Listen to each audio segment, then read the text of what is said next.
In the year 2079, the story takes place against the backdrop of a brutal war between humanity and an alien civilization. 35 years earlier, beings from the Alpha Centauri system launched a sudden and devastating attack on Earth, plunging the planet into chaos. In response, Earth's military government seized control, protecting key cities with impenetrable energy barriers. Despite these defenses, the aliens discovered ways to breach them, ushering in a new phase of the battle for human survival.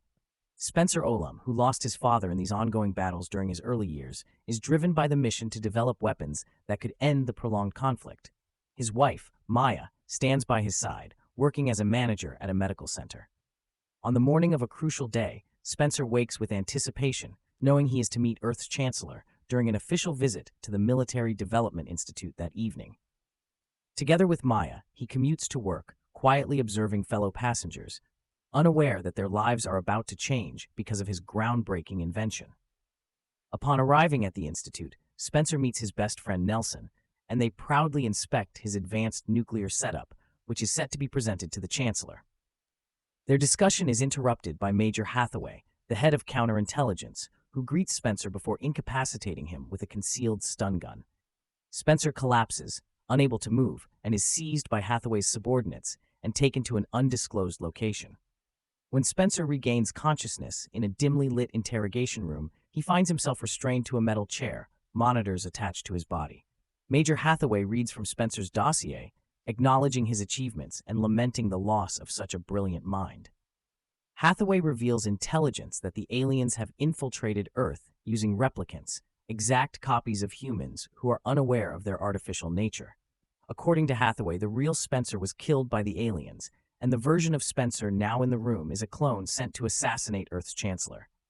Despite Spencer's vehement denials, Hathaway presents a video showing the dissection of a captured replicant who had posed as an engineer to destroy a military base.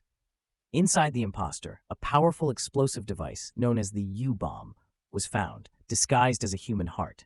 Determined to extract the bomb from Spencer's chest before it can reach its intended target, Major Hathaway faces fierce opposition from Spencer, who pleads for mercy. Watching the tense interrogation from behind the glass, Nelson, Spencer's closest friend, remembers the incident at his wedding when a drunken friend aggressively confronted Maya, a secret known only to them. Spencer desperately implores Nelson to believe him. Torn and unsure, Nelson looks away, unwilling to challenge Hathaway's decision. As Spencer is escorted to the operating table for dissection, he suddenly begins mimicking a countdown to the bomb's detonation, taunting, "We'll all go out in a blaze of glory, long live the Centauri," and claiming his true target is Hathaway. Dismissing Spencer's claims, Hathaway orders the dissection to proceed. In a sudden frenzy, Spencer breaks free, grabs a scalpel, and stabs one of the guards in the leg, disarming him and taking him hostage. Without hesitation, Hathaway shoots his own subordinate, but Spencer uses the guard as a shield and escapes. Hathaway immediately launches a full-scale manhunt, deploying special forces to capture Spencer. As Spencer tries to find a way out of the building, he becomes trapped. The elevator doors open, revealing armed stormtroopers. Desperate to survive, Spencer opens fire, only to realize, with horror, that one of the injured is Nelson, lying on the floor. Regret floods Spencer, but it's too late. Nelson is dying. As Hathaway's forces reach the elevator, they find Nelson's lifeless body inside, while Spencer escapes through the elevator shaft. Spencer contacts Maya, explaining his plan to reach the medical center and scan his body to prove he's not a replicant. Maya tries to locate him, but their connection abruptly cuts off, leaving Spencer to continue his escape alone, haunted by fragmented visions of the past. Meanwhile, the Minister of Defense angrily contacts Hathaway, outraged that the captive has escaped. Hathaway insists on evacuating the civilian population, but the higher-ups fear mass panic. The minister questions Hathaway's brutal methods, asking, "How many innocent men bled for your mistakes before you uncovered the first replicant?" 10. Hathaway vows to correct his error, confident that, like all humans, the replicant, believing itself to be human, is bound to make mistakes. Meanwhile, Spencer finds himself outside the safe zone, where the surviving populace clings to life at the edge of destruction. Under constant bombardment, Spencer takes refuge in an abandoned house, but Hathaway's forces are closing in on him. They order the immediate evacuation of the local residents and conduct thermal scans to track him down. Eventually, they detect a heat signature, but it turns out to be a terrified little girl. Before Spencer can make another move, Masked individuals abduct him and bring him before their leader, an underground stalker named Kale. After scanning Spencer's identity, Kale realizes he has captured a government official and sees an opportunity for a hefty reward. He decides to hand Spencer over to the Border Patrol, ignoring Spencer's attempts to reason with him. Kale's bitterness towards the government stems from their abandonment of his city to the alien attacks. In a bid to change his mind, Spencer reveals that his wife works at the medical center and proposes a deal. If Kale helps him get into the center safely, he will provide Kale with access to life-saving medications that are otherwise unavailable outside the protective dome. Desperate to help his ailing loved ones, Kale reluctantly agrees. Meanwhile, Hathaway confronts Maya, trying to extract information about Spencer's whereabouts. Maya, however, conceals the fact that her husband has already contacted her. Hathaway informs her about Nelson's death and advises her to come to terms with the possibility that Spencer is no longer alive. Kale leads Spencer to a friend in a local hospital who removes the tracking device embedded in Spencer's body.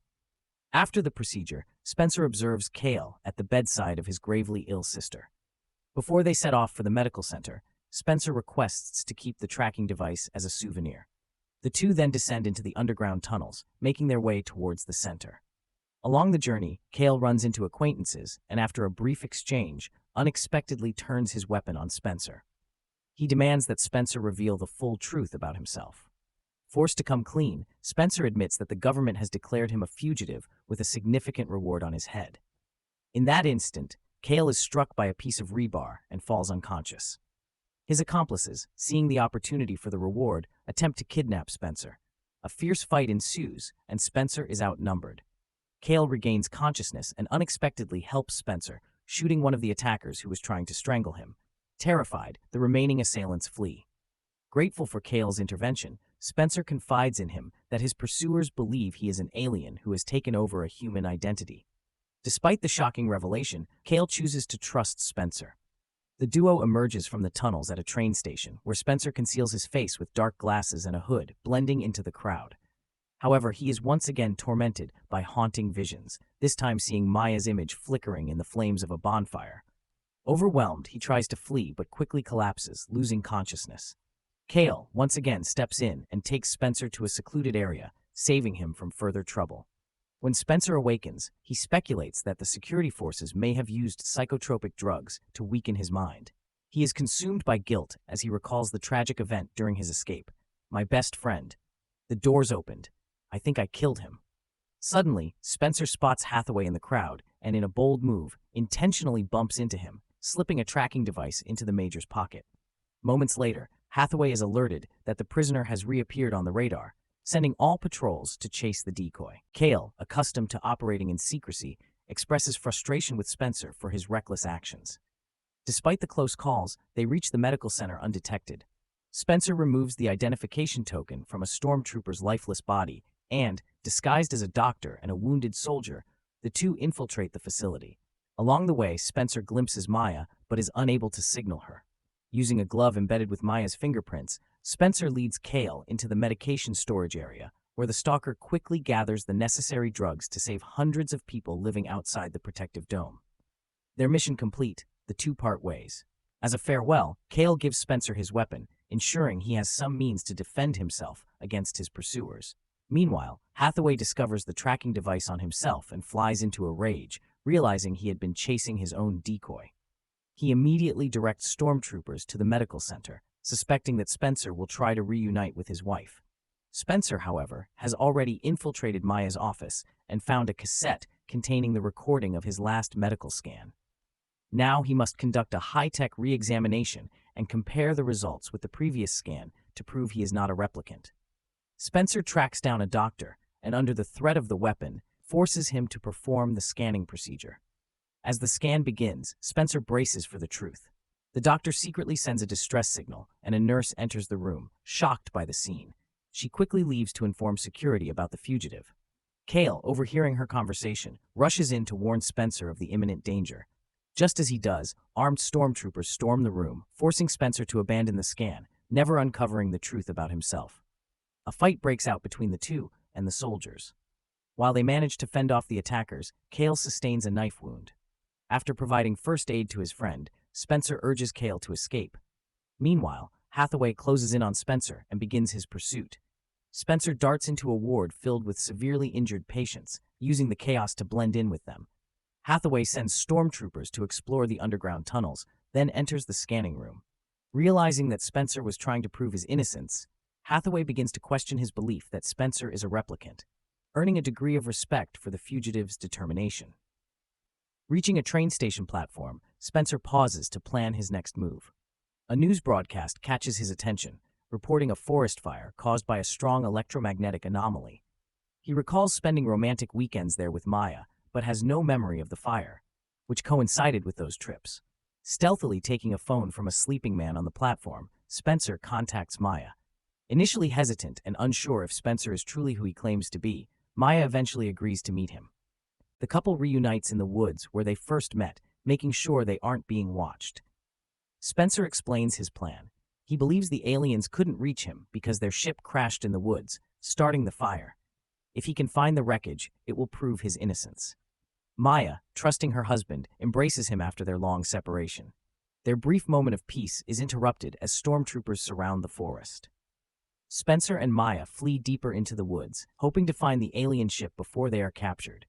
As hundreds of armed soldiers close in, they finally reach the shuttle, only to discover they cannot open it. Hathaway addresses Spencer, urging him not to open the shuttle's airlock. He reveals that the full conversation with the aliens has been deciphered and admits his prior mistake. Sincerely, the Major pleads with Spencer to step away from the shuttle, but Spencer, ignoring his warnings, proceeds to open the door. What he sees inside shocks him to his core. In a moment of terror, the replicant version of Maya tries to flee, but Hathaway shoots her, preventing a potential explosion. Spencer rushes to her lifeless body, devastated by the realization that the woman he loved is gone. Hathaway, believing he has neutralized the real threat, feels relief, convinced that he has averted a disaster. As they examine the wreckage of the alien ship, another body is discovered, Spencer Olam's original self. In that instant, the replicant Spencer realizes his true nature. His eyes darken as he accepts the truth, and he self-destructs by triggering the U-bomb inside him. The resulting nuclear explosion consumes Hathaway and all the military personnel in the forest. In the aftermath, Kale's sister awakens in the hospital, fully recovering thanks to the new medications. On the news, it is reported that Hathaway and Spencer Olam were killed in an alien attack, and the government chooses to cover up the existence of the replicants to prevent widespread panic. Kale is left questioning whether he ever truly knew Spencer's real identity. The film leaves viewers reflecting on